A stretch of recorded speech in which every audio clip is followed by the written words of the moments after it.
Unashtirilganmiz, lekin chidab bo'lmayapti. Oldin 3 yil gaplashganmiz, yaxshi edi, nima qilsam bo'ladi? Unashtirmanglar.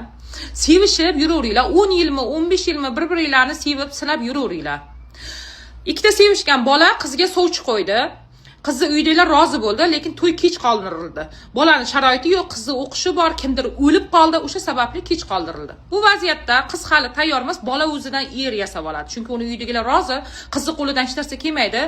Agar Fotihani qaytarsa, sharmanda bo'ladi mahallaga. Bu narsani bilib turib, bola ongli ravishda qizni ustidan hukm o'rnatib boshlaydi. Chiqmaysan hech qayerga. Palonchani kiymaysan. Voy, o'lay, bu sevishganimda boshqacha edi-yu. Voy, G'aybulla akam sevishganimizda boshqacha edi, bu boshqa odam bo'lib qoldi. Endi nima qilsam ekan? Bekor sovchisiga rozi bo'libman, deydi. O'sha kech nimaga? Mahalla ko'y bildi, ikkalasi unashtirilgan. To'yi qaytaraman desa qiz sharmanda bo'ladi. Bola xumpar, hali uyiga tushmagan kelinga bor xarakterini ko'rsatib yotibdi.